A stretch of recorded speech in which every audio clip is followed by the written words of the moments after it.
Good Good morning. morning, mate. How are we? I can't go. Went fast then. Have you noticed time is going faster sometimes and then it's going slow? Or is that just me? I looked at me watch the other day and 5 seconds seemed to go in like 2 seconds. Bizarre, I know. That is bizarre, mate. That's just like some kind of random crap that you've come out with there, isn't it? Like, I think like when you're on your own, time goes loads slower. Which I've got a theory on that. That maybe I should leave my family and my wife and just live on my own, and then I'll live longer because time's longer, isn't it? Feels like it lasts a lot longer. Yeah. But yeah, how are you feeling, mate? How are you feeling? I've been a bit down in the dumps and up and down the last few weeks, as we've said on here. Yeah. I've been sort of like hyper and then like I've had a fucking bad sort of like 12 hours. But it's just we've spoken about it before, haven't we, with our headspace. It's like, everything's going really well and it just takes something really stupid just to fucking throw you in the depths of despair. Get derailed like immediately, don't you? It's fucking crazy. Yeah. You're to blame for everything, and I Yeah, don't know. It's just like I mean, I'd never do it again. But going back to like when I was really in a bad place, it was like I'd just fucking be better off if I wasn't here. You know what I mean?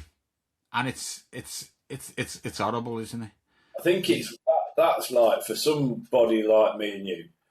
I think that's almost like a bit of a go-to position as well. It's quite dangerous because if you've been in that position before where you've like thought those thoughts or done something about it, like we both have in the past, it's almost like you don't really give a shit, do you? It's like, well, I've been there, done that.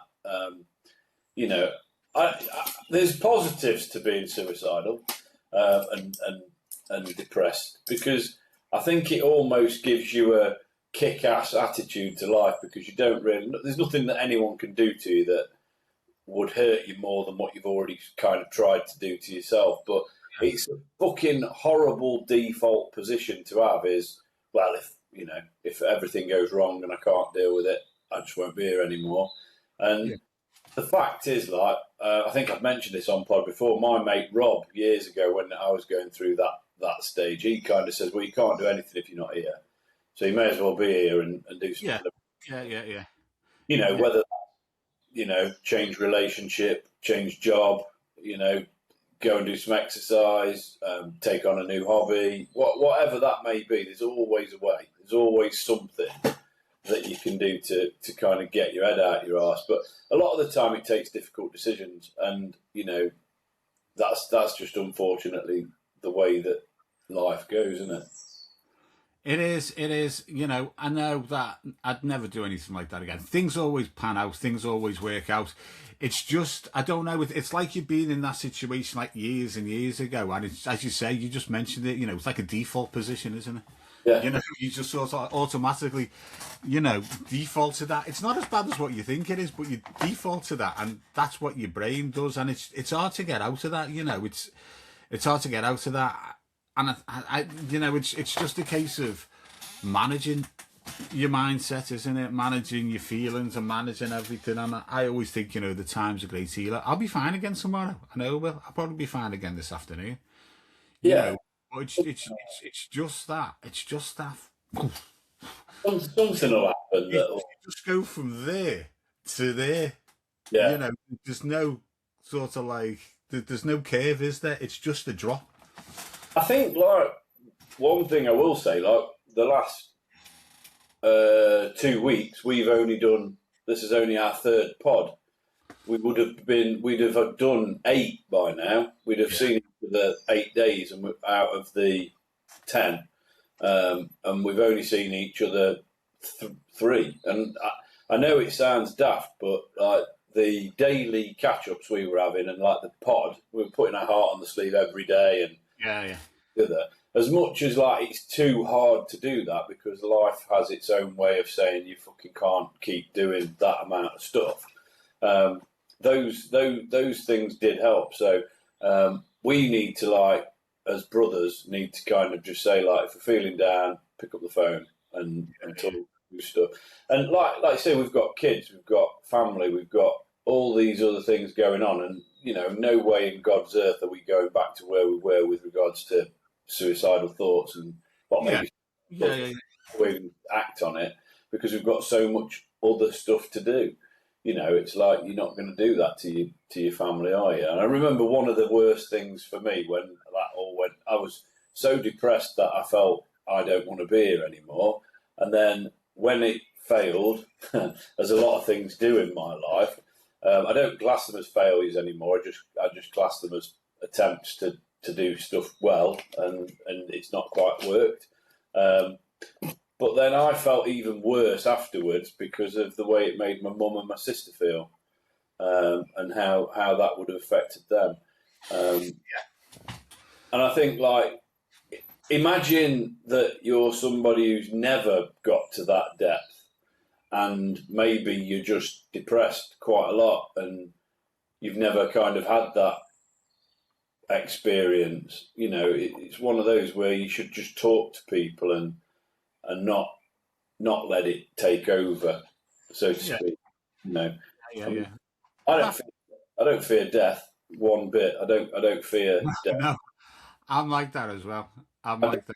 And and I'm not asked about growing old and stuff like that. I've got people who are like younger than me saying stuff like, "Oh, this will probably be the last car I buy." I'm thinking, what the fuck are you going on about, you prick? But it's bizarre, and I've just I've got young kids, so my dad's 90. I'm going to be around till I'm 90. That'll be my goal, to reach. I beat whatever me dad. He's set the target. Yeah, he's setting me my target. Don't get me wrong. It's like I don't want to die, and I certainly like getting towards the 50 mark. I mean, I'll be 47 in August, and I don't know how you felt at that stage, but I've kind of gone past what I think. Like the realization that, like, for example, I think 90 is a good number. I think 80 would be a good number. I said to my sister when I was in my 20s, I don't think I'll live till I'm 40, and I've surpassed that. I said that. Well, I said 50. I always said I'll never make 50. But it's the lifestyle we've had, we've done, and all that kind of stuff. But the human body's a lot stronger than anyone gives it credit for. But like I think because I look at it now that if I'm middle-aged, then if you class like middle-aged as like your midlife crisis and all that kind of stuff, I'd have to live till I'm 94 now to be. So the chances are, and this is going to sound a little bit morbid, but the chances are I've probably gone through halfway, and that sometimes depresses me, even though I've got no fear of dying. It's almost like a weird FOMO. You know what I mean? Like what? It's like we're just coming up to the point now where it's going to be fucking closer to Christmas this year than it was to last year. Yeah, you know what I mean. And it's sort of like that, isn't it? Yeah. It's a mad thing. Like I don't know about yourself, but you kind of get thoughts of like, if I pop me clogs, who's my missus going to be fucking, and all the those kind of. What am I going to miss out on in my kids' lives? I think if I pop me clogs, who the fuck's going to turn up at the funeral? Who? Who the fuck's going to turn up at the funeral? I'll be there, mate, if I'm still around. But, yeah, it's a mad old thought thing. Just something mad I want to talk about. Off subject. Let's put that over there. Anyone who does feel like they're struggling at the moment, weather changing, we've had some crap weather, and that's enough to put anyone in a depression sometimes. Reach out to us, hello@funnyfarmpod.co.uk. We are a mental health pod. We do we don't always talk about mental health because I think if you're in a good place, you don't really need to remind yourself that you're not always in that place. Me and Charlie both going through some bits and bobs at the moment that, are causing us some mental angst, but we'll both get through it. But if you're in a position, male, female, non-binary, whatever, reach out, talk to us, come on the pod, or we'll chat to you out off the pod, but you don't need to suffer in silence. What are you like with regards to like watching stuff on TV that you've already watched before? What's your like viewpoint on that? I don't. You're like Jane then. Yeah, I can't see the point of it. Sometimes the thing is now, like Star Wars, I'll go through all that with the lads, because you know I'll do that with the lads, and I like watching that. Going back on that, I did the whole fucking Harry Potter, didn't I? That's like, have you done it all? Yeah, I had to watch the Deathly Hallows, the two of them in one night. So I was bollocks. I imagine that's like a whole day. I thought the one before there was shit. Was that the Order of the Phoenix or something like? Which was the one before? I remember which one comes before. So I think it was the Order of the Phoenix. Yeah, I thought Snape was a cunt. Yeah, it's the one where the house fucking goes like that, and they all go in into it, and they're like, yeah. So I watched all them, and I've gone through the Fantastic Beasts. So I've got the last Dumble one to watch on that one now. So like my point on this too. Oh, sorry, I've got off on one there. Hey, no, that's cool, mate. That's cool, but you're a bit like my missus. Like I did a bit about it on stage, which is about this, but she's like, literally, there are exceptions, and I'll talk through the exceptions, which I think are completely bollocks, right? But she won't watch like repeats. Like I always like comedies and stuff like that. If you watch Only Fools and Horses, I can't tell you how many times I've watched the Only Fools and Horses. I lost count years ago. It was a go-to for me. I used to watch it. Yeah. I mean, stuff like that, if it's on the telly, yeah, I'll flick on it, it's there, I'll watch it. You know, but I wouldn't purposely go out to hunt down a certain programme to watch. So I've been watching some true crime podcasts. It's really good. It's London based, but it's Terry Stone who played Tony Tucker in the Foot Soldier films, and he interviews like Carlton Leach, who was the main character, like the book that inspired it. So I've been watching all that kind of gangland stuff, and I love films and stuff like that. So I think there's 5 or 6 Foot Soldier films, and I couldn't sleep last night. So I put number 1 on, watch number 1, then watch number 2. I don't mind. I love watching stuff. I've watched so many things. I mean, I've probably wasted a lot of my life by watching stuff that I've already watched before. But if I like it, I'll watch it again. Jane's the absolute opposite of that. Like, she won't watch stuff.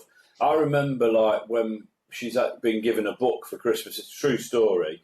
And on Boxing Day, like, she's palming it out to somebody. She's like, "Do you want this book? I'll never read it again." Do you know what I mean? It's like that kind of mentality. But I've noticed, like, I should have known this like years ago, but there are some definite vehemence off the road of not watching stuff again.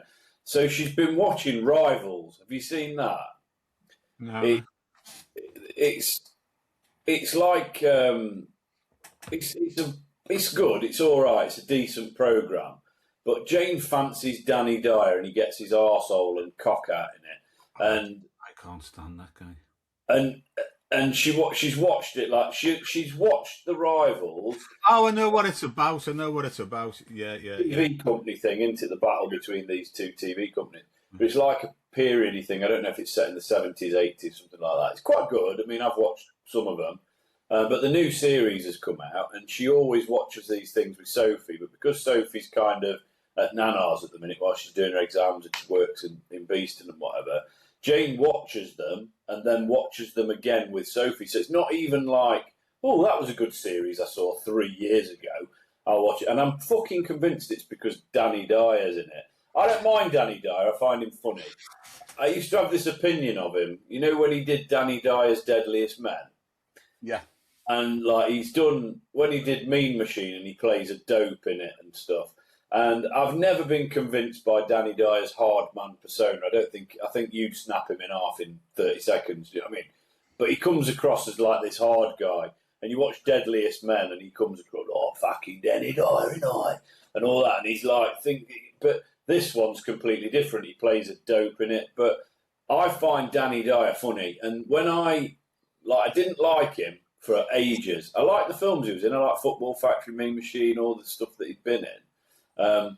But you know, when my opinion completely changed of him, and I thought he's a decent guy, was when he called David Cameron a twat on like morning TV or news or something, and it went viral that day. You know, David Cameron, he's a twat, isn't he? And it was like just dead good. I thought that what a legend. Yeah, I just think off camera he's a bit of a cock. Is it? I don't know. Yeah, I've heard a few things, but I don't want to fucking... But anyway, there's that. So she'll watch that. So she's obviously sexually aroused by Danny Dyer, the Cockney bumhole. And the other one, which is a massive oxymoron in my opinion, mate, right? Because at least watching Rivals or watching The Foot Soldier, it's telling a story and all that, and there's a bit of drama involved. She can't get enough of World War II documentaries, right? So, have you watched that Tom Hanks one? I've recorded it, I haven't watched it yet. I watched some of it. Jane got bored with that, actually. But that's what spurred me into thinking this. It's like, that's got to be the biggest fucking repeat ever. It's done. You know what I mean? It happened fucking, 60-odd years ago, is it? I don't know, 70-odd, 80-odd years ago. But there is a correlation because in Rivals, right, Danny Dyer's got a moustache. And I'm wondering if she's got a bit of a fucking Hitler kink going on. Maybe she's reincarnated from the 1930s, 40s. Ava Braun. You know, talking about watching things, we just finished watching, it was really good actually. I don't know if you've seen it on Disney Plus, Long Shadow. No. It's about really... It's about the Ripper, the Yorkshire Ripper. That's an old one, isn't it? Yeah, it's a couple of years old. I think it was 2023. But we just discovered it. It was really, really good. I think it was on ITVX, but it's gone on to Disney. I just found it on Disney. Is it the one with Daniel Mays in it? I don't know who Daniel Mays is, but it's got that Scouse actor in it. What's his name? Morrissey. Is it James Morrissey? He was in that zombie thing that everybody was going on about. And you'd have probably watched it. I've definitely seen The Long Shadow. It's so it's the one where it's based around the lass who wasn't a prostitute, and her husband. They need to get presents for the kids for Christmas, so she goes out and yeah. That was the first one. Who was sort of like. Yeah. So that's Daniel. Her husband is Daniel Mays, who's in like Life on Mars. Yeah. He's a famous actor. I don't know what his name is, but yeah. That's a brilliant show, Long Shadow. I think I've watched that. It was really, really good. And you know what? Because I sort of like remember all that going on. I was dead young, but you know, I sort of like because it went on for years, didn't it? You know, and I don't know if I can. Because I've seen so much stuff about the Ripper. I've watched loads of. You know, I'm a bit of a true crime buff. I like. Well, I'm not dead knowledgeable, but I like watching stuff like that. And I've seen so many things about the Ripper. I don't know whether. When was it he got caught? Because I mean, I bet I'd only been 5 or 6. 4 or 5 years later, so it's probably around about early 80s, nearly 80s. But you know what? It just showed all the police fuck ups on there. Yeah. You know. But they were just using those cards, weren't they? They just had those fucking cards that they were using. It was a card system. There was no computers then. But it was just like basic stuff that because somebody never had a fucking Sunderland accent. Yeah. They were just dismissing. Well, when that Geordie Ripper did the message and stuff, they literally just pretty much, I think, stopped everything else and focused on that. And that didn't make any sense whatsoever with, you know, the fact that, you know, Chapeltown, all those areas around Sheffield were where he was hunting. But they interviewed Peter Sutcliffe 5 or 6 times. And the one that is shocking... 9 times. 9 times. Well, the one thing, I don't know if it's particularly portrayed in that show, because there's another one where they do it from the prostitutes kind of point of view and then from the police's point of view. I'm not sure. I don't think that is Long Shadow. But they found a £5 note. I don't know whether it was on one of the one of the crime scenes or something. They found a £5 note. They'd interviewed Sutcliffe so many times before, and they traced the £5 note back to the payroll of his haulage company that paid him. That wasn't in that long shot, I don't know. And they never linked it. They never linked the two. So, I mean, let's be honest. I mean, now, was he? I think he was convicted of 13 murders, but they reckon there was a lot more. Yeah. Well, he got done in 1969, didn't he? You know, going equipped. There was a lot more. I mean, you know, and there was the ones that got away as well. You know, there probably a lot of prostitutes never come forward. Yeah, there will be. Yeah, it was funny the way they were portraying it. You know, when you go around interviewing people, and he said, "Oh, you know, you don't want this. Be careful when you're talking to the wives, because you don't want the poor buggers, you know, to be caught out stealing a prostitute and all that." And it's just like police, and then it was so sort of like masculine, and it's, you know, it's a really good show. That is, it's a really good show. I think the Ripper case is quite an interesting one to look at. In all fairness, when you look at like the mistakes that were made, and but he was you know, he was very clever as well, wasn't he?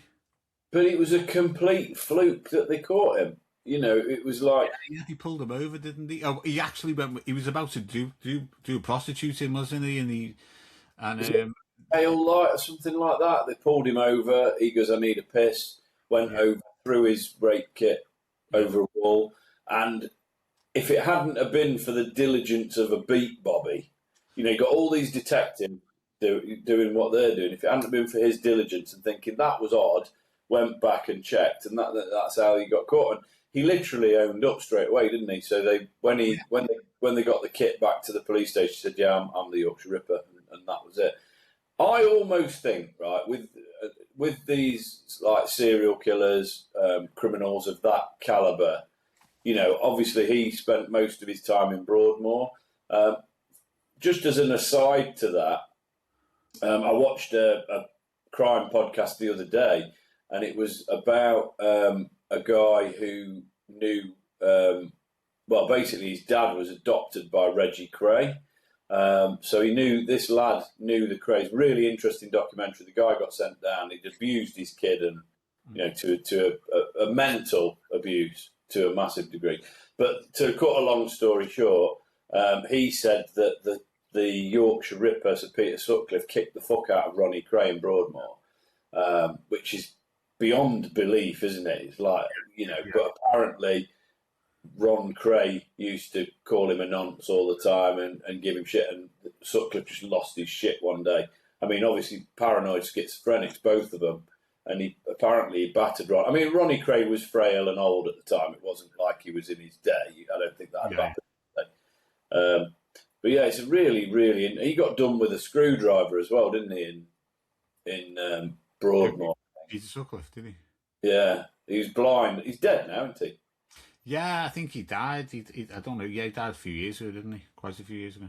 Yeah, I like Sophie started watching. She's into her true crime documentaries and stuff like that now, and I love that because I could like literally just watch stuff like that all the time. I find it fascinating. Yeah, I find that fascinating as well.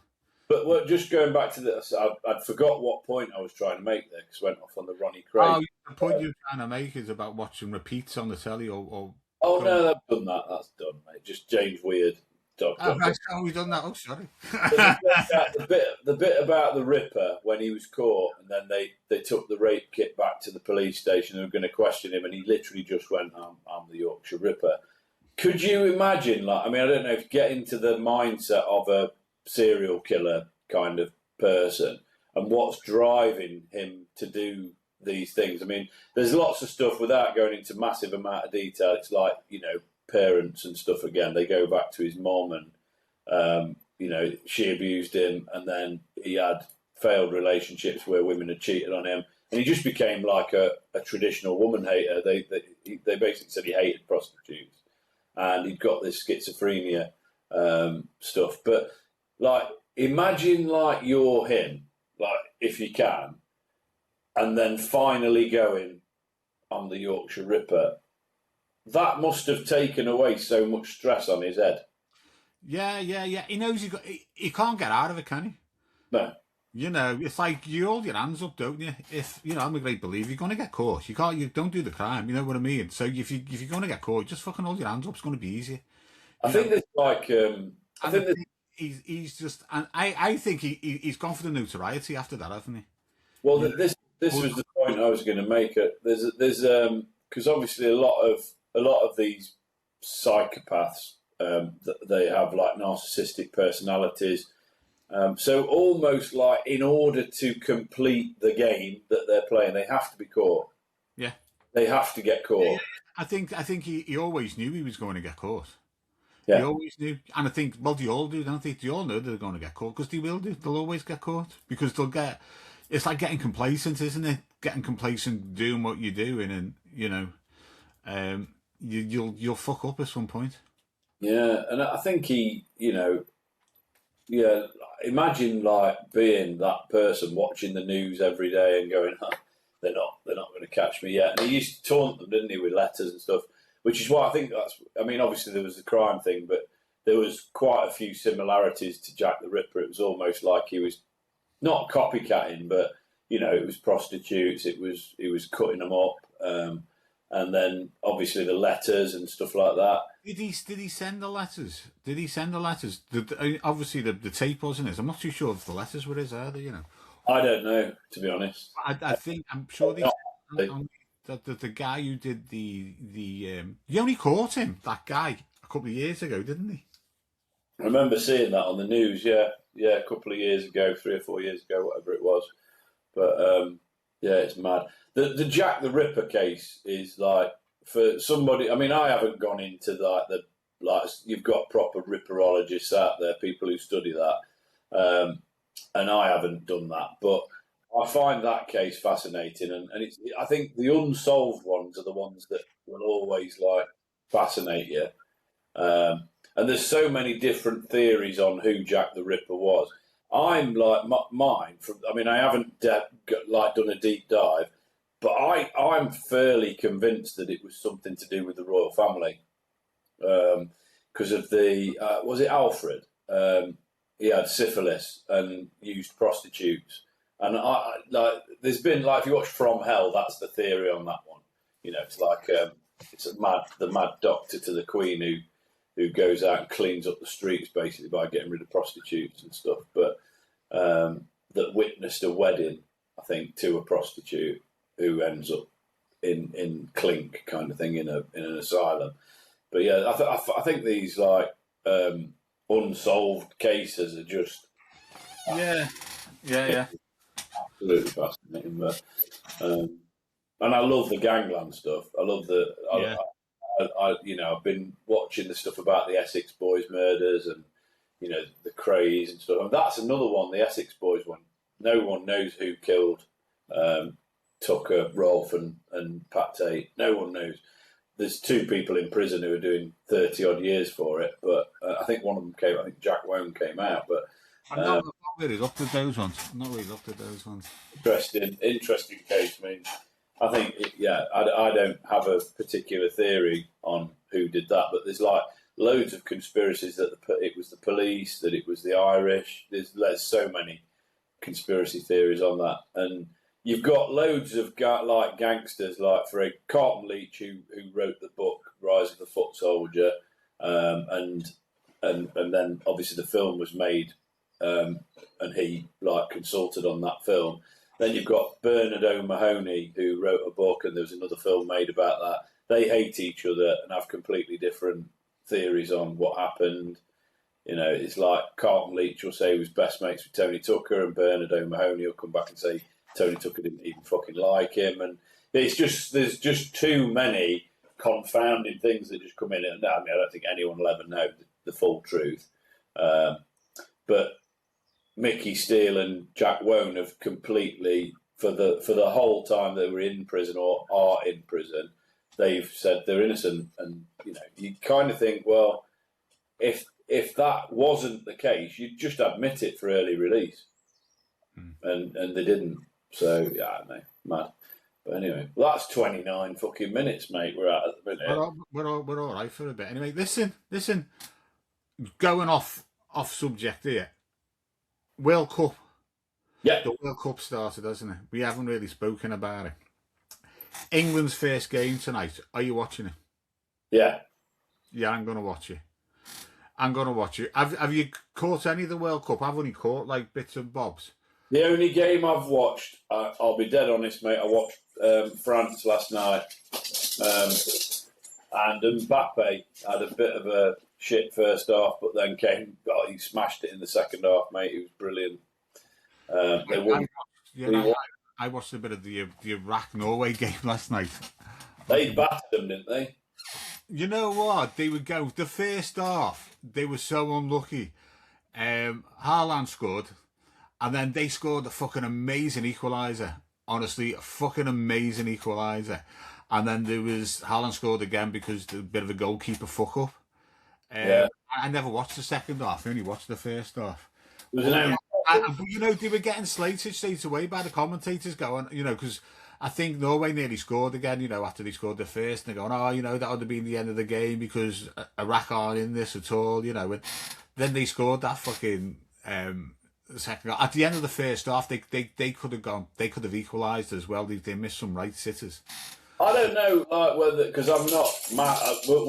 Because we've got, this is a guest episode. We've got Mark Boyce coming on. He's a good friend of mine, and he's a very good friend of mine.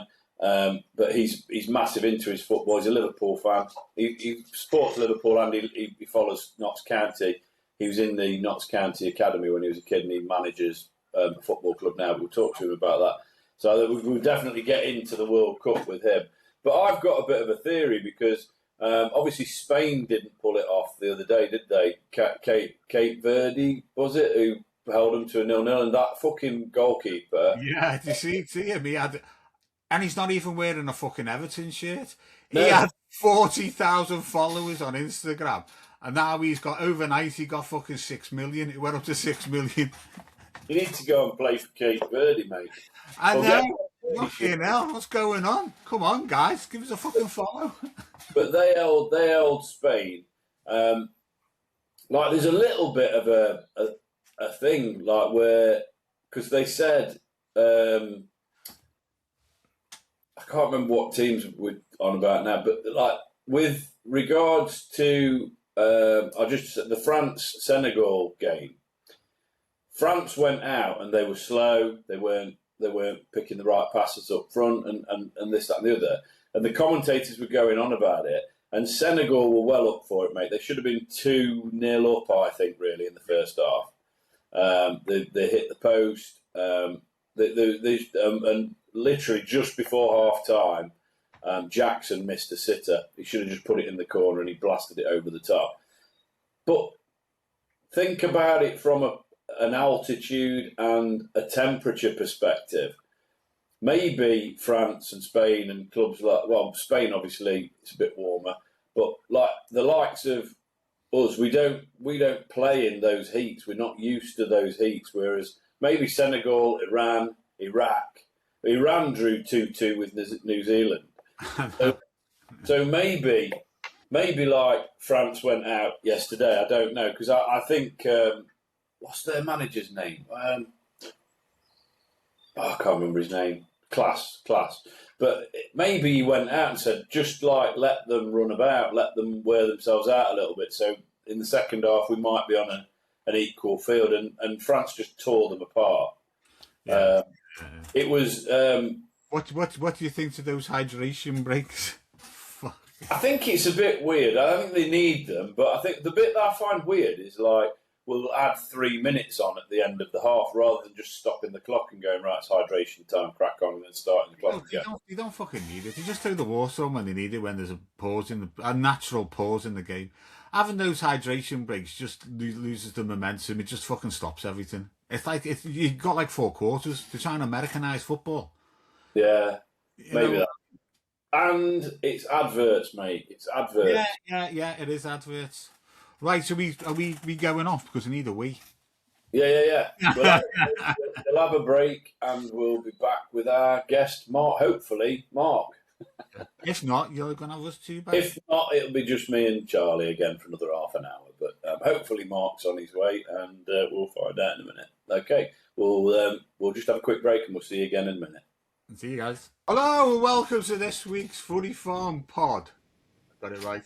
And it's a special guest pod today. And we're very pleased to have Mark Boys on, who is a specialist in dog fetish. As you can see from the paraphernalia he has behind him. So, Mark, do you want to tell us a little bit about yourself, where you're from, what you're doing, how's the dogging going? Yeah, well, I'm Mark Boys. Love dogging. Well, I shut the door. I should have left it open, shouldn't I? Yeah, well, Is that a euphemism for something? It's normally an open door policy when you Bit of backdoor in. all that. Well, you can't do fags at back doors anymore, Chris, can you? Now you're vaping. Sorry. Oh yeah, of course, yeah. Yeah, terrible man, terrible. Yeah, so I manage Bingham Town Football Club. I've been managing them for around 4 years now. I love everything football. I live and breathe football, always have done. And my background, how Chris got to know me, is we used to work together. Sort of become a really, really good mate. You know, our personalities were very similar, and the way we used to take the piss out of each other and that sort of thing. And Lee. Yeah, and Big Lee, bless him. Not seen him for some time, but yeah. I just, like I said, I was saying about the football side of things. Yeah, I just absolutely love it, live and breathe it, and trying to take Bingham Town to the next level. You know, live and breathe it and push it forward, and it's sort of going in the right direction. I'm going to say, obviously, me and Mark met through recruitment, working together, which was great. It was always a good laugh, Mark was, and we'd like to say we became really good mates. But I have to say about Bingham, like I've organised a few gigs there. Did their awards night last year, I think it was, or maybe the year before. What a fucking great setup that club is. I've got to say that they're just a really nice, welcoming bunch of people. I've been down and watched a few matches. Mark still plays, I think. He was playing last season. I came down and watched the Vets. Yeah. And yeah, it's just such a nice community setup. You have the what's it called, the Bingham Fest, the B-Fest, we've got that, the 11th of July. Yeah, 11th of July, get your tickets for that. And it's just a dead nice community club, isn't it? It's just wonderful. All age groups as well, isn't it? Yeah, I think it starts from under sixes all the way through, from, you know, men's and women. The ladies' team's going from strength to strength, and I think we've got like over 450 players at the club now. Wow. We asked. What league are you in? The first two were NSL Premier. All right. We finished third. It was our first season back in the Premier last season. We finished third. So I was really pleased to get to that position. Yeah, I wasn't expecting it at all. Are you first team manager, aren't you? Yeah. He's the main man. The main man. Now, I've got a couple of guys that work with me, Andy and Matt. They're two really good supportive guys, because you can't do it on your own. It's so much to do. You can't manage it on your own. It's far too much. I coached the rugby, just like the under 11s, under 8s, you know, the juniors, and that's hard enough, you know. It is. You know, and my lads' football team, they're just looking for another manager now. Oh, so it's just like everybody's pointing towards me, and I'm like, nah, you got no chance. Not now he's an Everton fan. Yeah. Maybe he'll let you in with that shirt on. At the moment, he's a Chandler fan. Mark, give us a bit of obviously I know the story because we've worked together, but give us a bit of a background on your footballing career, because you've had quite a good kind of upbringing in the sport, and where you've come from and how you've got to where you are, mate. Yeah, well, to be fair, I didn't really come into the football life till I was about 7 or 8. Obviously, Notts County was our team, my dad's team. My dad was a season ticket holder at Notts County, and I went to a lot of home and away games with him. But playing football, I never really started till I was about 7. I started playing school football, and I suppose I had something, I don't know, natural about it. I was very quick, and I had a bit of a goal scoring ability, and Notts County had come to watch me, and I started playing for them for years and years and years. Played for them, and again, I'm never really a pretty footballer, but I just developed that ruggedness and that hard work for football, and that, you know, the knowledge of being able to play football, if you know what I mean, and how to drive it forward. And it was such a great time. You know, football's, it's weird, you know, talking about football, because it's so fucking mental for me. But you know, Notts County was the thing that did me, because I was there from 7 till about 16, and then I picked up, typical story that everybody says, I picked up quite a bad injury. Did my Achilles in my ankle.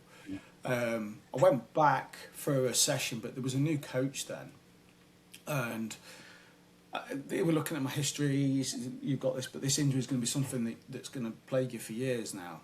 You know, you're going to play with that, and it won't be worth going into professional football, because you won't be able to do it."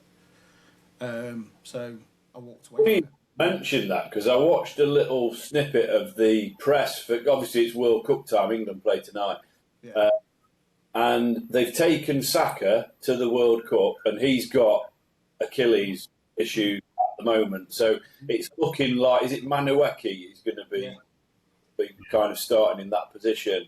I mean, obviously Saka's a great fucking guy to come off the bench. You know, he doesn't play massively, but I mean, you hear about Achilles and ACL injuries and stuff like the ones that come out most of all, aren't they? But yeah.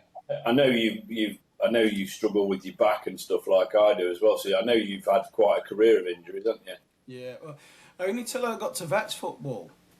So I stopped playing when I was 16 for about a year or so.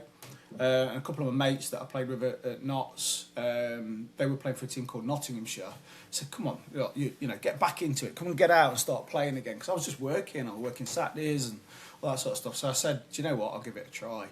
And I got the love for it again. Got the bug for it. Yeah. And I sort of started working hard at it. I got myself in the gym. I was getting fit. I was looking after myself better. And I started my goal scoring traits again. But my job was the difficulty, because I worked in Merchanton and we had to work all day on a Saturday. Sometimes I couldn't play.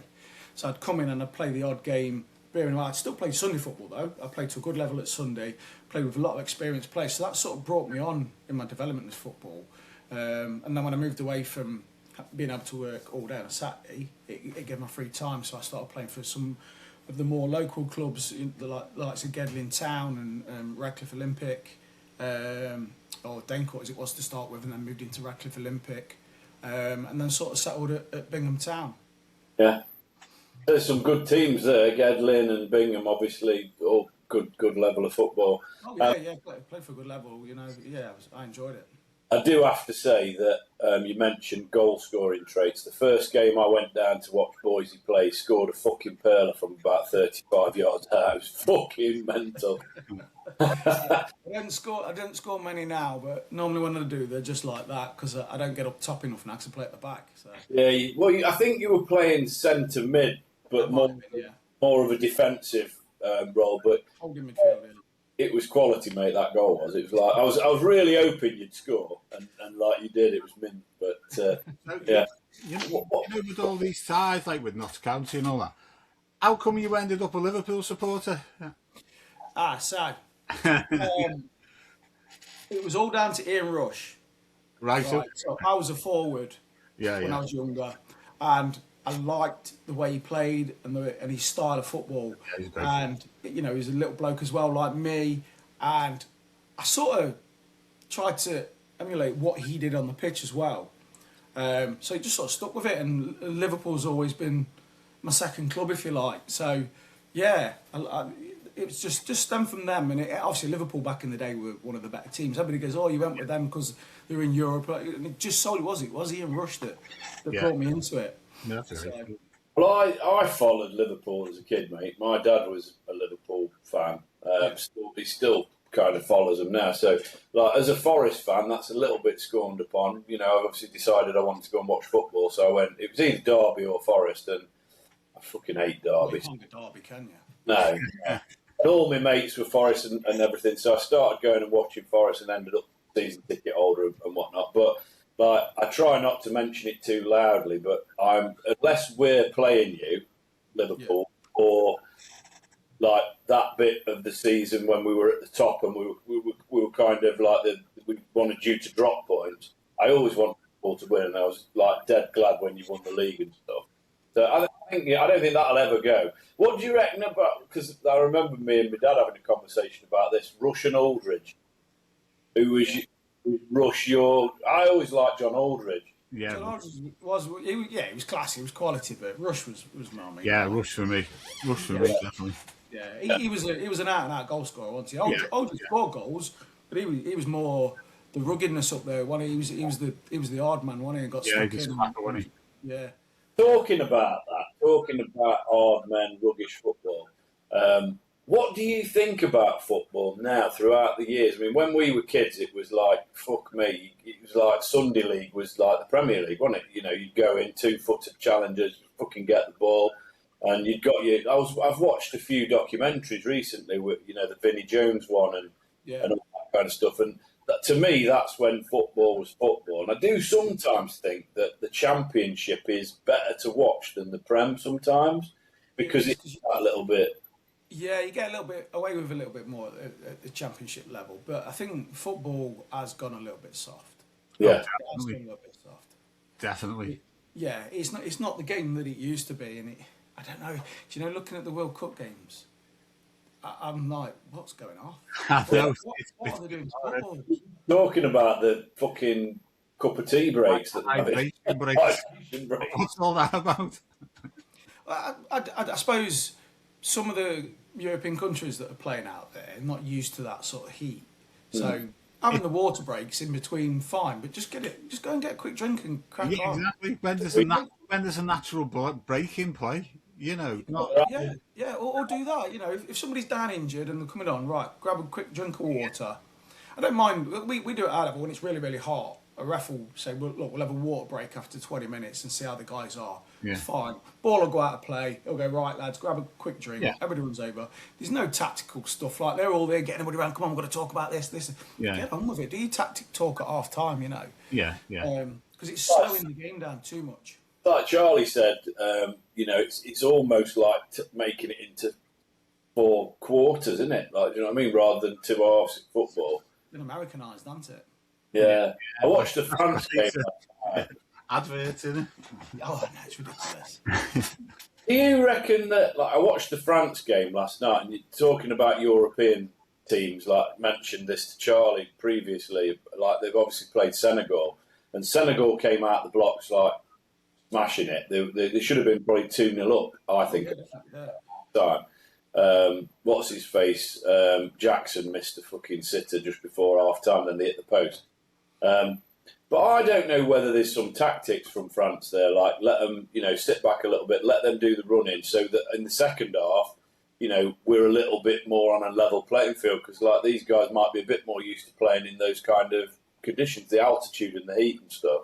Yeah, I think that was it. Because I was. To be fair, at first I was looking at thinking, bloody hell, Senegal are looking a really good side now, you know.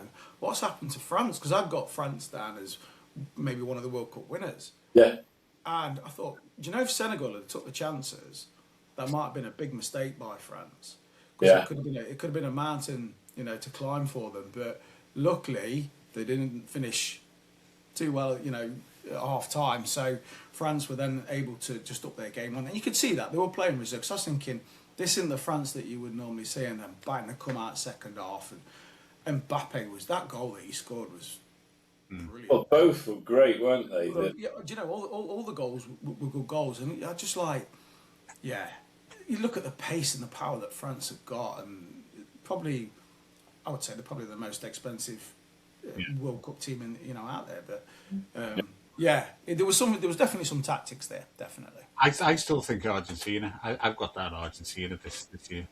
Yeah, they were a good side. And that was when we was talking about it with some mates the other day, I said it's going to be France or Argentina. I mean, a lot of people are going to me, you should be saying England, you should be saying England. On paper, the starting 11 looks good.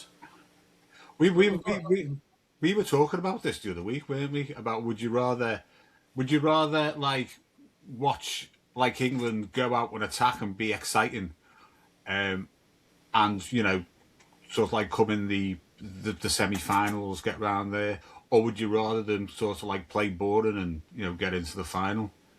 No, I want exciting. That's what the World Exactly. Cup's about, isn't it? I mean, again, going back to France last night, look at how they were second half. Yeah. They turned it up. Look at Germany the other day.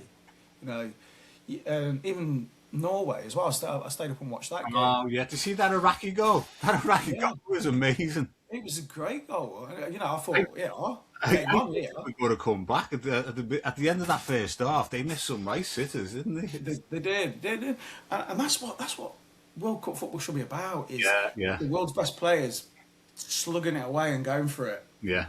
Go out there. You're putting yourself on the market. Go and enjoy it as best you can, and just play with some passion and some freedom. You're wearing that badge. Yeah. Go and do something. Don't be reserved. And I'm hoping Tuchel will go. Come on, lads, we're going to go and do it. We were talking about like Southgate's success because obviously, arguably, one of the most successful England managers that there's been. Like obviously, apart from the World Cup win and everything, but that was a long time ago. There's only 16 clubs. Yeah, 60 years of hate. One of them born. Yeah, there was only 16 teams in the World Cup or something, weren't they? And back then, or something daft like that. And we was just talking about quarter final, semi final, 2 finals, and it's like you just think like the way that he played, what undoubtedly boring as fuck, but he got us there, kind of thing. Do you know what I mean? And he did. Kind of just wouldn't have deserved another run at the World Cup, but I don't know. It's one of them, isn't it? Yeah, the thing is, Southgate was a defender, wasn't he? So I would say his tactics are going to be very defensive, and I think he tried to catch teams on the break. But when you're playing at a certain level, when you're out there playing the Germanys and the Frances and all them, they're not teams you're going to catch on the break. Yeah. You've got to go and match them. You've got to go and match them pound for pound and go for it. Otherwise, they'll beat you. And look, we beat some good teams along the way on the Southgate, and yes, arguably one of the best managers we've had. But towards the end, the football was getting terrible. Yeah, it turned a lot of supporters off, didn't it? I think when you look at, I think the point. I'm on the fence a little bit with it, but I think when you look at the quality and depth of quality that he's got, or England have got players-wise. I mean, you just look at the fact that Gibbs White and people like that have not been taken. There's like some absolute quality. There's some mad decisions. I think, and I've always said this: any big competition, every footballer in the country, England supporter or football supporter, they'll always come up with the same squad, won't they? And like some of the managers, some of the decisions from the manager are like bizarre. Cole Palmer's not gone either, has he? No. Oh, Trent's not gone either, has he? Trent hasn't gone. And Trent's had quite a good season out there as well. I mean, the Palmer one, I'm sitting on the fence of that a little bit because I don't think he's had the best of seasons. No. Don't get me wrong, he's an exceptional player. And I think he only turned it on for them last few games because he thought, the World Cup squad's coming out, I need to up my game a bit here. But I think generally, by his standards, he's had not the strongest of seasons. But Gibbs White has been... Yeah, on paper, he should have been on the plane, shouldn't he? 100%. Oh, should have been. Look at his assists and his goal scoring level that we'd have been relegated without him. That. If you hadn't had him in and Anderson in the side, maybe that would have been the situation. And that's what Tuchel should be looking at. Look at how them two play together. Mm. If you can play Anderson in that holding role and Gibbs White in front of him, they know how they play. They know how to use each other. Yeah, that would have been so good to take to the World Cup. Yeah, it's mad, isn't it? It is absolutely crazy, but it's going to be interesting tonight. It's going to be an interesting game. I think got to mention Mbappe yesterday, though. First off, the fucking ball was bouncing off him. He couldn't his touch was fucking awful. Yeah. And then he's now top. He's top French scorer, isn't he? And he's 2 off World Cup. Yeah. Two goals off being the top scorer in any World Cup. And you could see, you know, when he scored that worldie, you could see it, the passion, and he was like, you know, yes, and you could see him looking around the stadium, and he was like, yeah, I want to do this. So you know, for somebody at the level that he's at, and you know, he could become that top goal scorer. That's going to be difficult to hold back. That is. Yeah. The pace he came. There was one stage where he come burning past one of their defenders, like, oh my god, look at that pace! Like, imagine having that in your team every week. It is mad that 3 out of the 4 goals were PSG as well, isn't it? Yeah. But I remember the name of the second guy, or the guy who was Senegalian, but yeah, all 3 of them came from from players. So just goes to show that, doesn't it? It does. So, with regards to like Bingham and stuff, mate, any exciting news with regards to Jake and stuff? I know Jake was playing for Bingham. Jake's Mark's lad. Is Maddie still playing as well? Yeah, Maddie still plays. She's been at Loudham Ladies for a few seasons now, but their ladies first team are joining Arnold Town, taking on their first team, so she's moving there. But Jake's this season's actually left Bingham now. Yeah, where's he gone? He's gone to Harrowby. Oh, okay. So Harrowby have just been relegated from Step 5 to Step 6. Right. And their manager Nick, he's gone back to Harrowby. He was at fullback for a couple of years. Played him in a few friendlies, and he was a bit of an admirer of Jake and Kieran, who plays for us. Yeah, he's calling Kieran. Quality. So he's snapped them 2 up. He's offered them a few quid for a game, and they've been training. Started last week. We don't start back till the 23rd, but that's a massive loss for Bingham. You know, lost 2 of the technical players, the guys that score the goals for me, and the creative guys. So I've got to replace them. Chris is a bit tough on Saturday. Need a goal scorer, mate. Maybe running around with his vape. Hang on, lad. Just stop. I need to get a vape. Yeah, go on then. That's great, isn't it? I can't even fucking score goals on FIFA. Oh yeah. I saw some posts on Facebook, and it was like massive, like Kieran Stanley, isn't it his name? Yeah, that's him. Yeah. And Jake, obviously, and I saw some posts from wherever it was they'd gone, and like praising both of them massively. Like, I think Jake started scoring goals straight away, hasn't he? Yeah. So there's a team called AC Woollerton, which are a charity team, and they're known as the Angels because they raise lots of money. But it's sort of, I don't know, it's a bit of a privilege to go and play for them because Roberto, who runs them, he goes round local football and trying to pick the best players that he can find to go and play together, and sort of puts them on a bit of a platform. And to be fair, I went to watch him play at Burton Albion, and they were so good. Jake and Kieran were brilliant. Jake come on at half time and scored a hat trick in like 15 minutes. Kieran scored 2.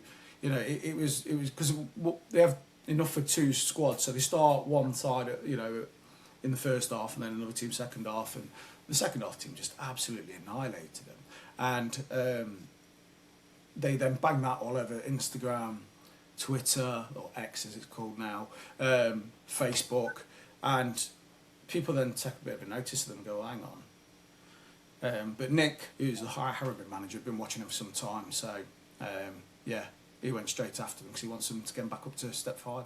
Yeah. How far above Bingham is that? 1. We're Step 7. Oh, so you just want to, so yeah. It's 1, but they've offered him money, and you know, I can't. As much as I'd love to have him at Bingham, you know, you can't stop lads progressing. No.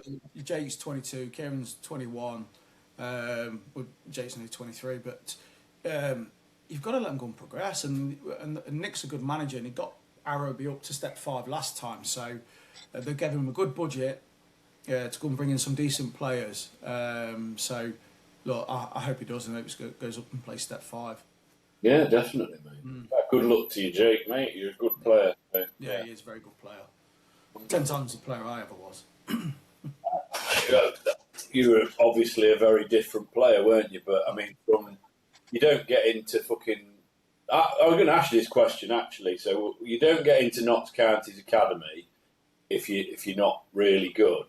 But what I was going to say, like, is obviously you were in that academy and then got injured, and you know, if you hadn't done, God knows where you'd have got to, mate. You know, I mean, I've seen you play as a fucking old fogey, mate, and you're a very good player. What I found really good about you was, you know, like you talk about the football brain. You didn't have to move off as much as any of the other players. You just knew where to be, and you knew how to kind of manage that when you were playing with the vets.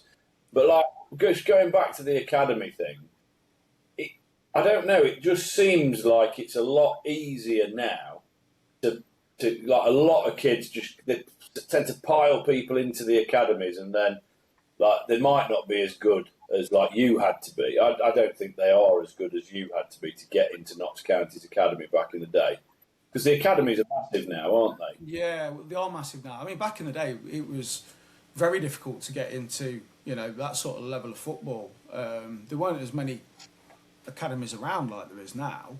But there's so many. I think there's so many more good footballers now. You know, football's gone up leaps and bounds. And you know, one of the traits that I like about Bingham is bringing the young lads through. Yeah. And we've got quite a young squad at Bingham. You know, and I've coached Jake and some of the lads from 7 all the way through. So I take, you know, great pleasure in doing that, and you know, I've sort of helped them players a little bit. You know, I've given some of my experience of the game, and you know, they're now moving on to go and play a better standard of football. And that's sort of what I want to do. I want these lads to come through and develop. But I won't chuck them in at the deep end. And we've got a young lad called Charlie who plays for us. Just turned 18 last season. And I had him in the first team squad all season, but a lot of time on the bench. And I would just start him the odd game. And last game of the season, I started him, and he was outstanding. And I said to him, look, that's, you know, maybe this next season now, because you'll find a lot of young lads come to men's football at 17, 18 years old, and that first season they're really quiet. So just the odd game, just chuck them in here and there, just see how they do, and then bang, that following season, once they realise that, you know, well, actually it's all right, I'm not going to get smashed completely, you know, off the park, the game goes on leaps and bounds. Yeah, because it's that physicality, isn't it? Like from boy to man, that Yeah. you know, there's definite fucking change, isn't there? There, Oh, there is. Yeah. It's a big step up, and you know, we've gone with a reserve side this year. So you know, we're building. We had a development squad, but unfortunately, we haven't got enough to bring through into our development squad. So the lads that are all 18, 19 now from our under 23 development squad, they're coming in and starting a reserve side. Quite a few of the lads. And again, this is a bit of an issue with Bingham. Bingham's quite an affluent area, so you get to 18, them good players go off to uni. Yeah. Some of them don't play football at uni, some of them don't. So you sort of miss that exposure and that development of them until they come back, and then you try and get them back in. But sometimes some of them, you know, they've lost their love for football because they've been to uni and they've decided to go on the piss and start shagging loads of women, because that's what they do, don't they? Yeah. But bringing that reserve squad through, and we've got some real talented young lads coming through that reserves, who I would say some of them are going to push for first team place next year. So yeah, I love that development and bringing them through.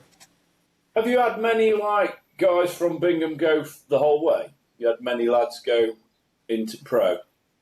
There's a couple of lads who have gone up to pro level, but nobody that I've ever been involved with. The only lad I've been involved with is now a pro rugby player. Oh, right.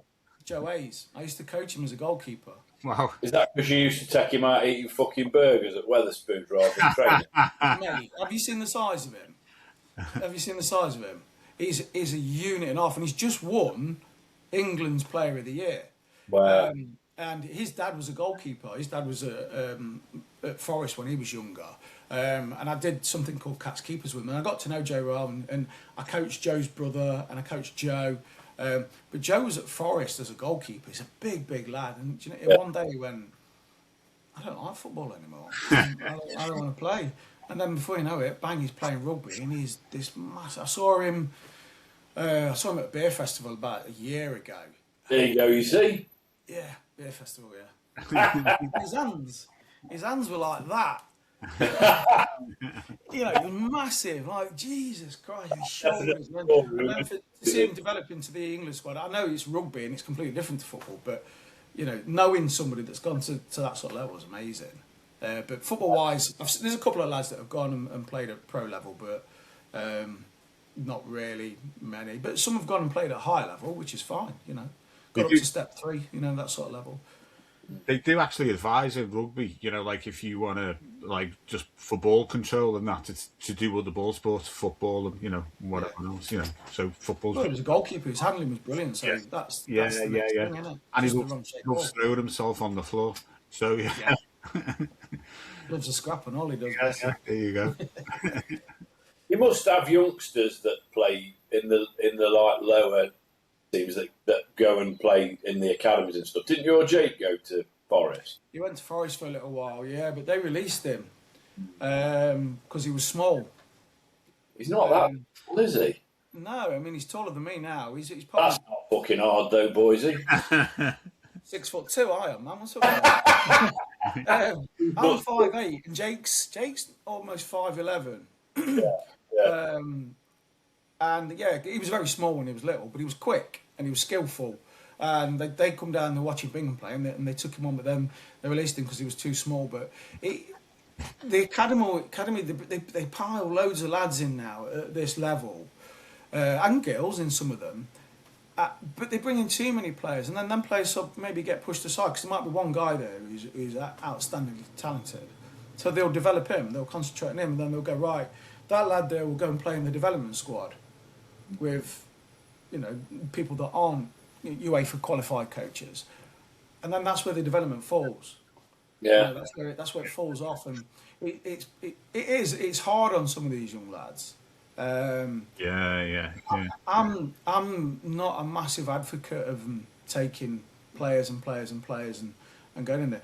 You get some players that have developed well at grassroots football and then gone on to play some great football. Look at Vardy. Yeah. An example of that. You know, players like him, let them carry on developing. Then maybe come and have a look at them again in a couple of years and see where they are then. Rather than going, right, let's take all these players in there. Let's see if we can get something out of them. And then chuck them on the bandwagon, you know. It's unfair and it happens far, far too much. Yeah, messes with their head, doesn't it? Totally messes with their head. It does. Or if they're going to do it, ability-based the academies. If that's what you're going to do, if you've got, you say, a group of elite players who are at the top, but then you've got a group that are average, create 2 teams and try and develop that second team to match the elite. Yeah. That's what they should be doing, but I don't know. It just doesn't. They just don't do it right, I don't think. Yeah. So you're still playing for the Vets? Yeah. How old are you? What? 48. 48 yesterday I was. Oh, mate. Cheers. Yeah, I'm still doing it. I've struggled over the last few weeks though. I'm carrying a bit of my back's still playing up, but I'm carrying a knee and an Achilles injury as a result of my back all down this right hand side. And we played a game against Mickleover Vets on Tuesday night, and that was probably one of the most physical games I've played in such a long time. And they were a good side, Mickleover Vets. We lost 2-1, but you know, it is what it is. And then we played again on Sunday and played on 4G. I can't play on that surface. It's horrible, isn't it? It's too hard on the joint. You can play some nice football on it, but it's just because it's solid. Yeah. You just can't. Yeah, it's no good on my joints. So I'm glad we're finished now for the season. But yeah, it was a tough season this year. Problem was it was 2 stop-start because we've sort of created a new league and the rules were a little bit laxed in the league. So some of the teams that come in were still playing in another Vets league, so we're trying to get games in, and they wouldn't play here because of this, or they want to play at home, and it got messy. So our season was so stop-start, so fitness levels were nowhere near where they should be. I remember you saying that when I came down there, though, and you said we don't play every week. It's like you have to organise a game. It's not kind of. Yeah, if you're playing week in week out, it's a lot better for you. But when you when you stop and start and don't play for 2-3 weeks, maybe 4 weeks sometimes, and no training in between, you can't do it. Not especially at our age. But how long ago is it since we worked together, mate? I can't remember how long it is. I think I was at Hayes and then went to Barker Ross. So I think I left Hayes in probably 2015, went to Barker Ross. So it's like 10 years ago. 10.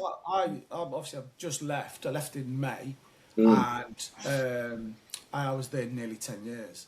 But the one, so it's 10 years, yeah. So the one thing I always remember about you, well, there's a couple of things. I'm going to mention another one in a minute. But every fucking year you were like, I'm retiring, mate. I'm retired. I can't do it anymore. And you look at you now, 48, still fucking pounding away. I can't leave it alone. I love it. I do. I love it. You'll end up doing walking football until you're fucking taken off into the grave, mate. You're just. I think I'll probably pack up before going to walking football.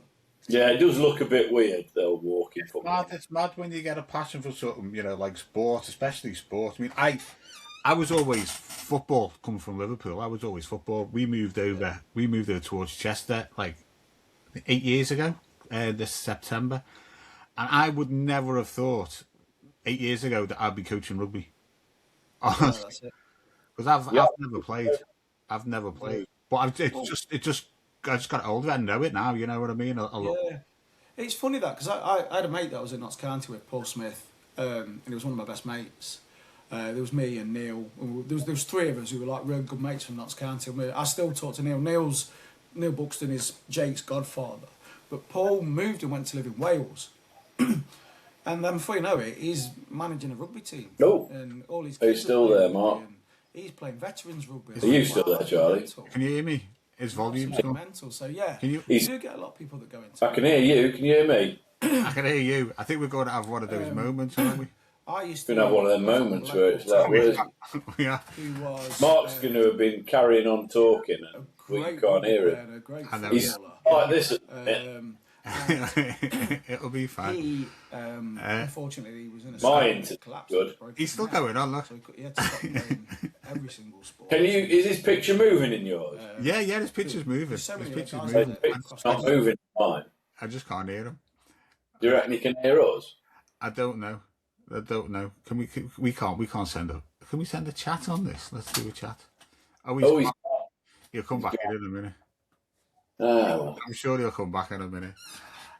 Anyway, when he comes back in, mate, we'll obviously get that story. But then when he comes back in, ask him how he feels as a bald man. Because he used to fucking hate that. Me and Lee would be like, "You're going a bit bald, aren't you, mate?" Hello, Mark. Yeah, you went just like this on my screen. I was chatting away and I was going for it, and then you froze on Chris's screen, but you were still moving on my screen, but I couldn't hear you. Oh right, okay, I don't know what happened. Literally got to the point where you mentioned about your three, Neil and Paul, as being. Paul, and Paul packed up playing football and moved to Wales and became some massive rugby advocate, and apparently his kids play to a really good standard, and he manages them. So.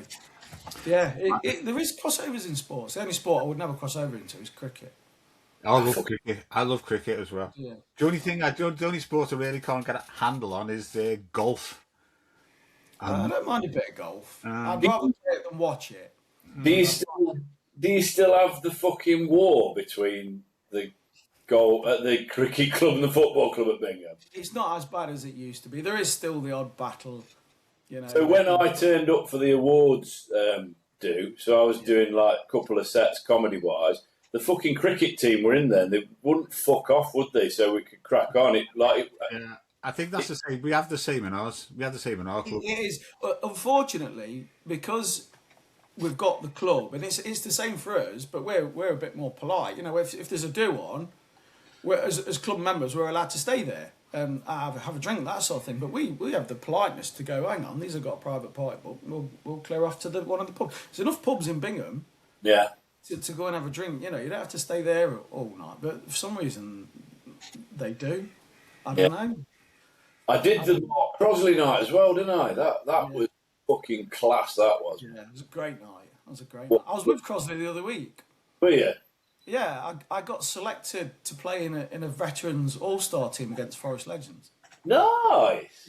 If you go on my Instagram, it's all on there. It was arranged by Ballybet, and they were going round looking for all good veterans in the area, and 3 of us from Bingham got selected.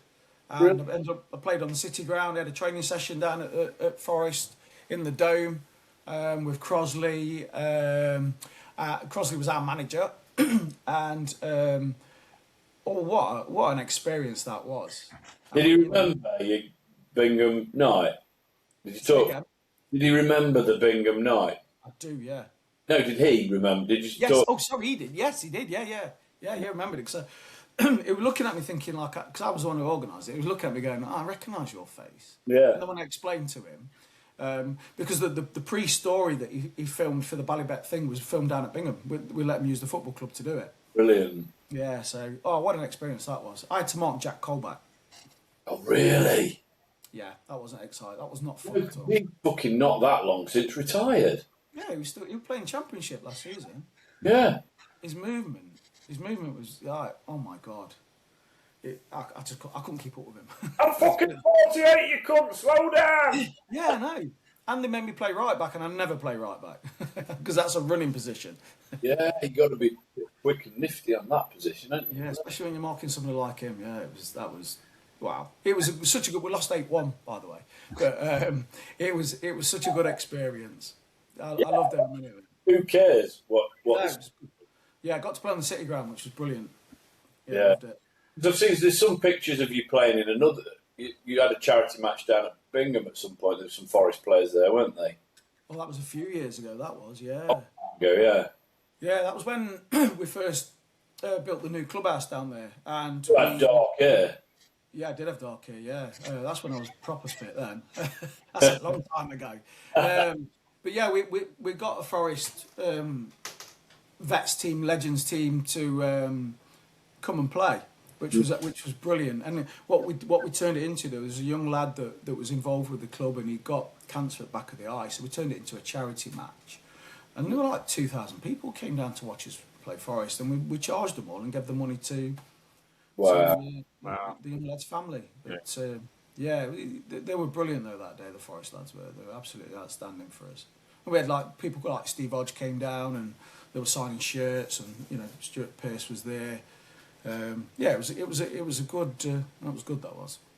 Good. Mark, while you're away, Chris did ask me to raise a question with you. I can't see it myself, so that's why I'm grassing them up. He was going on that you're a bit follically challenged. Look,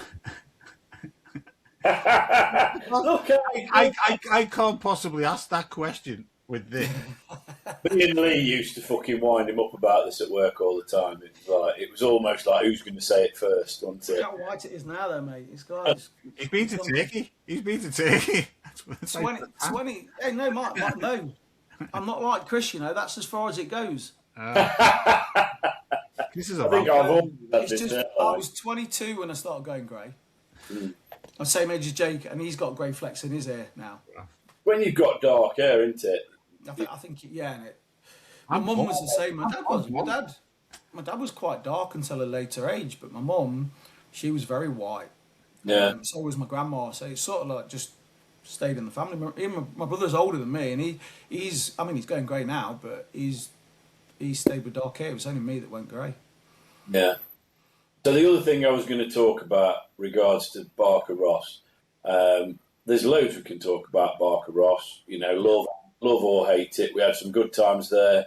Yeah. I under a bit of a cloud and all that, but we won't go into that. What we really want to go into, it's been mentioned on the pod, is Boise's specific method of making tea. Yeah, so it's you. You come up actually the other week because Chris makes tea very oddly. Boise fucking told me this years ago, so I put the milk in first. That's terrible. What are you doing, man? You still do that? Like a scientific method of making tea. So, Boise, take us through it, mate. I've told him I made mine. He went away and tried my method, but he said it was too long-winded. I don't like it. No, so all I do, you have your cup, sugar in, tea bag, boil the kettle, milk on the side. Don't even get the milk in that cup yet. Nice hot. As soon as that kettle's finished boiling, slowly pour it on the tea bag. Yeah. Stop, maybe pour the next one. So you're about that much from the top. Pour the next cup if you're making more than one. Go back to that tea bag, top it up again, making sure that the tea bag fills up with air so the water filters through the tea. Yeah? And then you stir it, nicely stir the tea bag in, and then pour your milk in, stir it, squeeze tea bag, and you get the perfect cup of tea. So yeah, I mean, I don't do it halfway. I'll just do sort of to the top. So I do it similar. Similar. Yeah. Honestly, it does work. I never dream of putting the milk in first. Oh no, I've I don't always, but it's just a getting it done quick job. And like, but Boyce's method does work. I remember, like, I do it now and then. If I've got like nothing else to do and I'm making a brew, I will do it that way. And I will like pour it halfway into mine and then do the missus's and do it. And it does make a very, very good cup of tea. You haven't got to leave it to know brew. what? People they leave it to brew, and you don't need to do that. You're such a. I said to you, you said to me the other week, I'll try your method, and you come back to me and said, no, it doesn't work. Yeah, I do. Generally, I will put the milk in first, and it makes a nice enough brew. I mean, Boise never really made many cups of tea at Barker Ross, but when we look forward to his brews because they were good. They were good. Friday treat, was it? You went and made a cup of tea at Barker Ross. He ended up making about 20. You did. I wasn't getting sucked into that. No way. You did. If I remember rightly, there was only fucking Mike Golden who didn't have one. Yeah.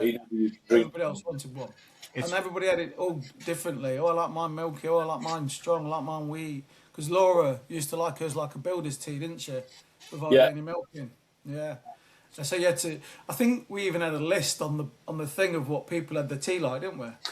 Yeah, Marcella did. Marcella did that, and it was one of the first things I got asked when I joined. Obviously, I was a few months before you joined, and it was like, "How do you have your tea?" And this, that, and the other. We just mentioned about Mike. I've not seen or heard of him since he was potted from Barker Ross. I know he's like done potted, and we found that comes from the old Safe Star stuff. Now everybody knows he was potted. Go on. I know we found out a few bits and bobs about him afterwards, didn't we, with regards to how truthful he was about his past and stuff. But I don't know, I'm going on to the mental health kind of side of the conversation, and like obviously me and Charlie have both suffered with our mental health. I know you have as well. I do often kind of look back on those days with him and think to myself, as much as me and him hated each other and all that kind of stuff, and I know like he used to suck up to you as a manager, and then he'd like talk to you and Lee behind my back and all that kind of stuff. And you always used to tell me what he was saying and everything. But I do like look. So the first was you there when Nick was there, or had he left? No, Nick was there. Yes, I was interviewed by Nick and you. Yeah. So I ended up taking Nick's job. He went and did something. I think he went to Laser Shape. That's right. Yeah, he did. And I've got I'm going to say something like professionally, me and Mike never got on. He made out that we did for a time. The reason he got sacked was because of something he did procedurally. He tried to fuck me up at my next job. He phoned my next employer up and told him loads of stuff. I don't hold any grudge against him, and I actually thought personally he was all right. I got on with it. If you were in the pub and having a chat with him like that, he was all right. But I do remember, Nick, when they set him on, I came in. I just started. Mike started a little while after me, and I said, "What's this guy like then?" And Nick turned round and said, "Well, he's ex-parachute regiment. He's a bit fucking mental, and he's had no recruitment experience, but he's starting next week." And I thought, Jesus Christ, do you know what I mean? What's that all about? And I do think, back to those days, what his mental health must have looked like. And, obviously, I care about that in a way. There was some... From the conversations I had with him, I think he had a bit of a shitty upbringing, didn't he? For his mum, and I don't think he knew his dad. Yeah. And I think it was all down to his mum looking after him. And I think he became a little bit of a rebel when he was younger. And then said he was in the army and then the paras, which he actually wasn't. Well, he tried it. He tried out, didn't he? That we found out, and that was it. But yes, I think he mentally he did struggle. I think, and I think that was why. I think he had to prove a point to people. I think that was what it was. He wanted to be this big person. That he wanted, instead of just being himself, he tried to be something that he wasn't. Yeah. And that can have an effect there. If you're feeling like that, then there's something, not right in your life and the world. If that's how you've got to feel with people, I prefer people just to be as they are and be natural and be open. Yeah, I mean, there's a lot of shit online about him as well, which we found out afterwards on the Walter Mitty sites and stuff. That's right, yeah. Some bad stuff about him, to be fair, as well. Some of them guys on there wanted to have him popped off. Well, they were looking. There was also stuff on there, weren't they? Like, where is he, and all this stuff there, and that's got to play on your mental health. I mean, what he did was wrong, stolen valor and all that kind of stuff, and you can look yourselves, but some of the stuff that he did. I think me and Lee, when he first joined the company, I can't remember if Lee joined before him or I think he must have joined before him. He must have done, yeah. I remember we were and me and you had the same conversation, but I remember us all going he was in the army. You know what I mean? I think we all kind of figured that he was. He was in the army. He did his basic training and stuff. And he left, didn't he? After a few months, he didn't stay in for it. No. Yeah, but I know he had an accident. I saw a news clipping that he'd had an accident on his motorbike and stuff. And I don't bear grudges, mate. I mean, he tried to cause me a load of bother. He phoned Ford and Stanley up. I remember I had got called into the office. Now, luckily, when I went for the interview there, I told them all about it. I was dead honest. I'm just so honest about stuff. I just said, this is what happened at the previous. And, undoubtedly, I wouldn't have left Barker Ross at that point if I hadn't had to have dealt with that situation, because, it was a case where we didn't get on, we didn't see eye to eye, we were never going to like each other. And I kind of Laura took him into her team, and then Laura went off on maternity, and I kind of got lumbered with him. And that's a horrible thing to say. We both kind of tried, but it just didn't work. And then what happened procedurally happened, and but it's I do feel for him. I've not spoke to him, not heard of him or anything since. To be fair, no, I never really wanted to stay in touch with him. He wasn't my cup of tea. No, he weren't mine. But there were certain things that he did.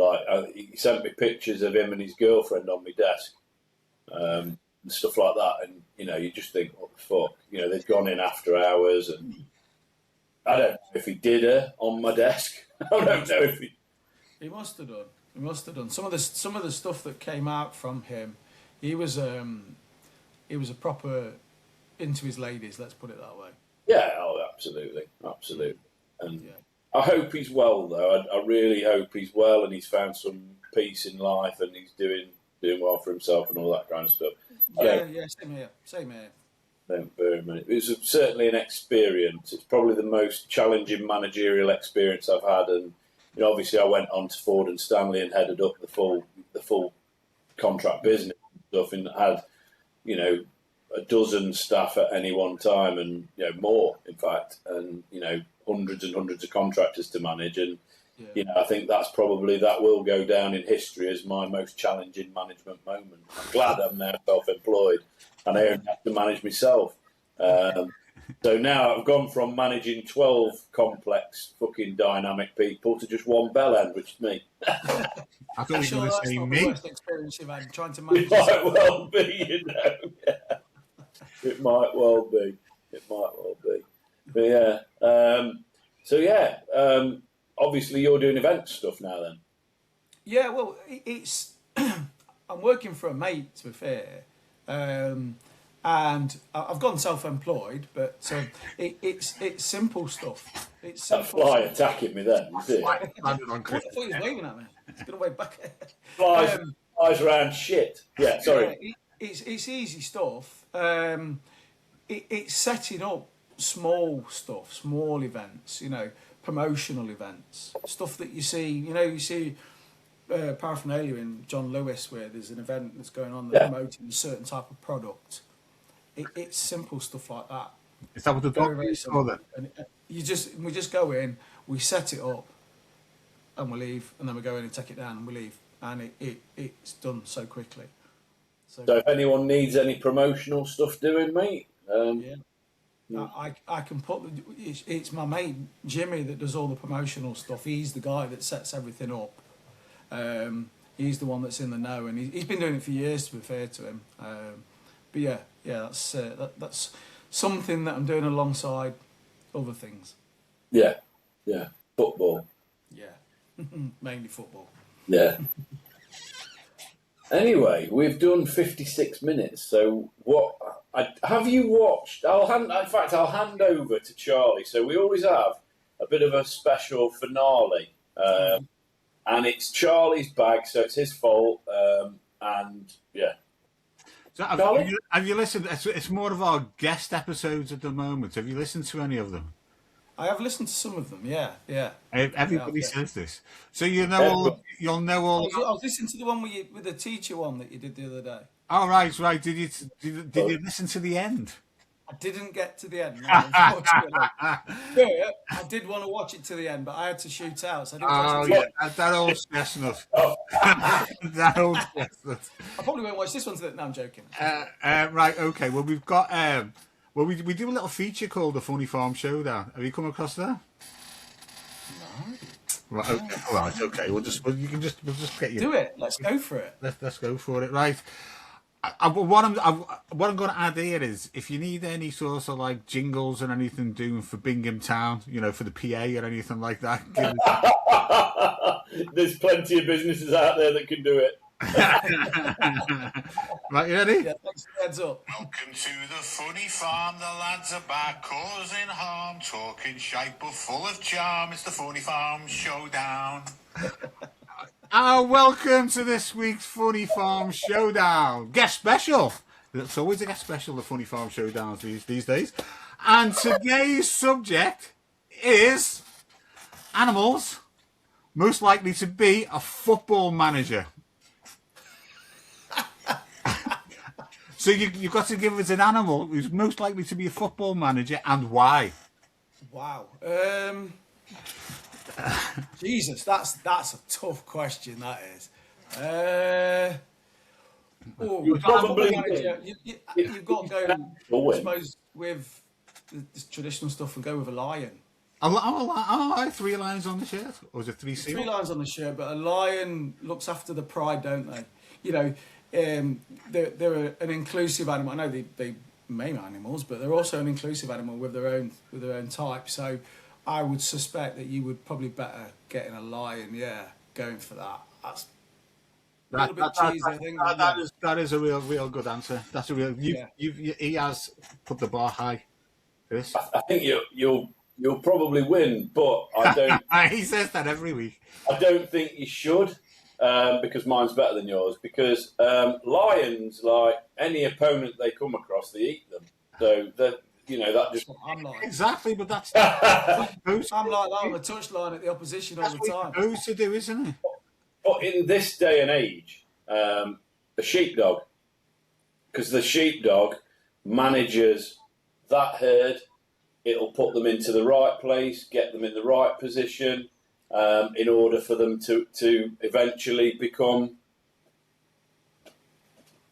Mint sauce. They're being told what to do, though. Exactly. A sheepdog's The being dog's being directed. told what to do. Just a whereas puppet. the lion does it by his own accord. I think the sheep would do it. The sheepdog would do it on his own anyway. I love it how you always try and fucking figure ways out of me not winning this, mate. But that's just a shit answer. You've not put any effort into it whatsoever. It's not the strongest answer, Chris, to be fair. No, the sheepdog's fucking brilliant, mate. They're so clever. I'll give you that. I'll give you that. They're easy to train. They'll be good players. Yeah, but most managers are not the ones that pull the strings, mate. So the person with the whistle is the fucking owner, the chairman, and then the manager just goes out there, rounds the players up, puts them into the pen, makes sure they're on the fucking game face, make sure they're hydrated. I just think you're trying to talk yourself out of a shit answer. I don't agree with you there, mate. Yeah, we'll have to go with Mark, I'm afraid. Lion. Well done, Mark. Well done, mate. Well done. Well, that kind of brings us to the end of the pod, mate. And it's been a lovely pod. I mean, we spoke a lot about football and stuff like that. That's been great. We've never really spoken that much about football because we don't want to turn into a football pod, do we? No, it was great to have that today. Yeah. No, I've enjoyed coming on. I'm glad I said I'd come on and do it. Been great to see you, mate, and see you doing so well with every part of your life, and obviously Jake and Maddie doing well. I'm asked about your missus. Is Jo all right? She good? Yeah, she's fine. Yeah, she's plodding on. I think that was her trying to open the door just then a few minutes ago. I don't know if you saw the door open. I think she was creeping into if I was still... Little cameo role. A sheep! I'm a fucking lion, Mark! You can fuck off! You going to top up this teacup? Yeah, go on, Doc. Yeah, make me a brew. I'm jealous. Anything that you want to kind of promote or mention? Like obviously, B-Fest is one of the things that you mentioned earlier. I mean, B-Fest is a massive thing for us. It's our 10th year this year. Wow. And the acts that we've got Coldplay on as a main act this year, not the Coldplay. But it's a great event, and you can go on the Bingham Town website, or you can go on the B-Fest website, just put in B-Fest, capital B-Fest, and you can look up there to see what the acts are for this year. And honestly, it's a great. I'll be honest, you've put me off saying Coldplay. I like Coldplay though, I do. Yeah. If you need any jingles doing for your B-Fest. I'll come back to you on that one. His jingles are worse than a fucking sheepdog as an answer. I'm not sure if a jingle in a scarce accent sounds the best. Wow. I've never had that before. I've always said they were outstanding. That's a normal feedback. Hey, I love the Scouse accent, but I prefer it on a lady than I do a man. I do want to wear Suzzies, don't I, Chris, apparently? Hey? I do want to put me Suzzies on. I want to get some Suzzies. Yeah, That's right, yeah. You also Do think it then. a bit like Pamela Anderson. yeah. Baywatch running down the beach. I think it's the tits that do it, but yeah. Anyway, thank you ever so much for joining us, Mark. It's been lovely. If you are listening or watching and want to come on the pod as a guest, or you just want to write into us and tell us we're cunts, that's absolutely fine. hello@funnyfarmpod.co.uk. Please follow us on all the socials, Facebook, Instagram, TikTok, and try and get him out of that fucking Everton shit. Yeah, for God. come on, guys. We can. 1,000 followers we need. We've got about 150 to go. It has done quite... I think it's had a good effect on our following. And follow me on Facebook for comedy and all that kind of stuff. Chris Richmond on Facebook and @ChrisRichComedian on Instagram and TikTok. Have I missed anything, Charlie? No. No. Excellent. Well, we love you all. Thank you for joining us, Mark. It's been an absolute pleasure. Get on for B-Fest and go and watch Coldplay. And if anyone wants any jingles, there are loads and loads of companies out there. You don't need to come to us for that. Love you all. Bye-bye. See you guys. Bye.